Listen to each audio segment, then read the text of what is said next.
Halo Ambisius Indonesia, di video kali ini kita akan membahas soal KSM MTS IPA terintegrasi tingkat provinsi. Yuk langsung saja kita simak videonya. Soal nomor 1. Seorang peserta didik MTS melakukan pengukuran ketebalan salah satu kitab dengan menggunakan jangka sorong dan terbaca nilai sebesar 11,06. Bilangan dan jumlah angka penting hasil pengukuran itu berturut-turut adalah pembahasan. Di sini nilai jangka sorong terbaca sebesar 11,06. Perlu kalian ketahui bahwa tingkat ketelitian jangka sorong hingga 0,01 cm. Sehingga nilai jangka sorong ini adalah 11,06 cm. Karena pada pilihan satuannya adalah milimeter, maka sentimeter kita konversi ke milimeter turun satu tangga. Jadi 11,06 cm dikali 10 sama dengan 110,6 mm. Kemudian kita cari angka pentingnya.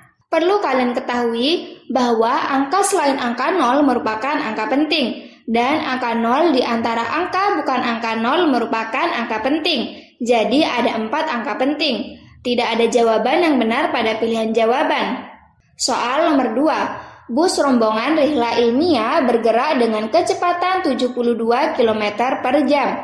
Karena ada orang yang melintas, tiba-tiba bus direm hingga berhenti. Jika sejak bus rombongan direm hingga berhenti, sehingga menempuh jarak 30 meter, maka perlambatan bus akibat pengereman adalah pembahasan. Diketahui kecepatan awalnya yaitu 72 km per jam, kita ganti menjadi meter per sekon menjadi 20 meter per sekon, kemudian kecepatan akhirnya yaitu 0 meter per sekon, dan jaraknya yaitu 30 meter. Pada soal ditanya perlambatan akibat pengereman atau A. Dijawab, percepatan adalah perubahan kecepatan suatu benda yang berlangsung dalam waktu tertentu. Perubahan kecepatan dapat bernilai positif dan negatif. Kalau perubahan kecepatan bernilai negatif, maka disebut sebagai perlambatan. Maka rumusnya adalah kecepatan akhir pangkat 2 sama dengan kecepatan awal pangkat 2 dikurangi 2 dikali percepatan dikali jarak. Kita masukkan angkanya, 0 pangkat 2 sama dengan 20 pangkat 2 dikurangi 2 dikali A dikali 30, maka 0 sama dengan 400 dikurangi 60A. 60A kita ganti ruas menjadi minus 60A sama dengan 400. A sama dengan 400 dibagi minus 60 sama dengan minus 6,67 meter per sekon kuadrat. Sepertinya terdapat kesalahan dalam pilihan jawaban, sehingga tidak ada jawaban yang benar. Soal nomor 3. Penampungan air di sebuah madrasah berisi penuh sebanyak 1 meter kubik digunakan untuk berwudu. Jika ada 10 buah keran bersamaan digunakan oleh santri dengan debit air 25 cm kubik per detik, maka lama air dalam penampungan tersebut tersisa 1/4 bagian adalah pembahasan. Diketahui volume awalnya yaitu 1 meter kubik, volume akhirnya 0,25 meter kubik, volume terpakainya yaitu 0,75 meter kubik, dan debitnya yaitu 25 cm kubik per detik, sama dengan 25 dikali 10 minus 6 meter kubik per sekon. Ditanyakan T. Jawab, lama air dalam penampungan hingga sisa 1/4 dapat dicari dengan menggunakan persamaan Q sama dengan V per T, di mana Q merupakan debit, V merupakan volume, dan T merupakan waktu. Lalu kita hitung T-nya, Q sama dengan V per T, T sama dengan V per Q.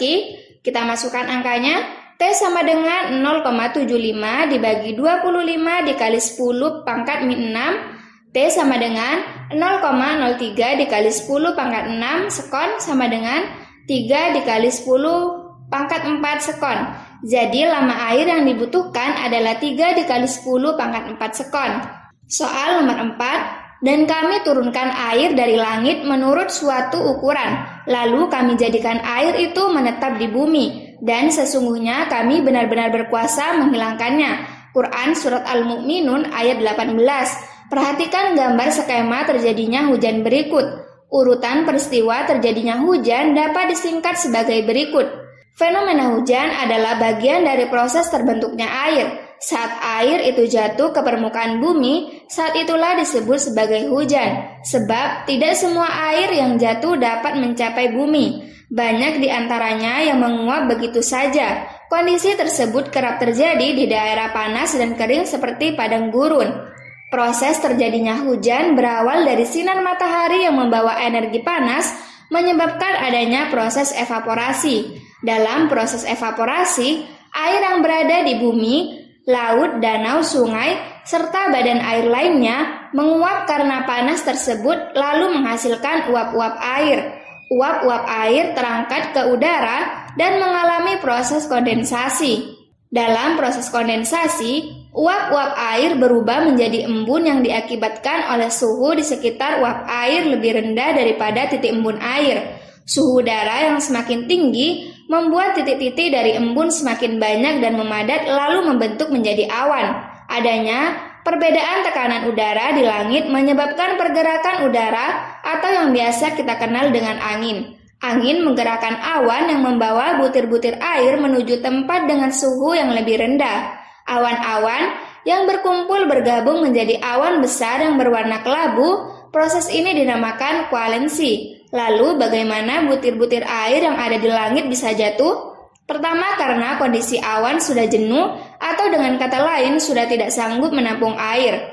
Kedua, adalah karena butir-butir air tertarik oleh adanya gaya gravitasi. Jadi jawaban yang tepat adalah D, yaitu proses evaporasi, proses kondensasi, proses koalensi, awan jenuh dan adanya gaya gravitasi sehingga hujan. Soal nomor 5. Sifat bayangan yang terbentuk pada kamera yaitu pembahasan. Pada kamera, benda diletakkan di ruang 3 lensa cembung, sehingga berdasarkan dalil Esbag, yaitu R benda sama dengan R bayangan sama dengan 5. Maka bayangan yang terbentuk berada di ruang 2 seperti gambar berikut ini. Note, angka yang berwarna merah menunjukkan ruang benda, sedangkan angka yang berwarna hijau menunjukkan ruang bayangan. Karena bayangan berada di belakang lensa, maka bayangan bersifat nyata dan terbalik. Selain itu, ketika kita menggunakan kamera, pasti hasil bayangan yang kita lihat adalah lebih kecil dari objeknya. Jadi jawaban yang tepat adalah A. Gimana gengs? Mudah bukan soalnya? Kalau video ini bermanfaat, jangan lupa share video ini ke teman-teman kalian ya, supaya makin banyak nih teman-teman geng ambis lainnya. See you!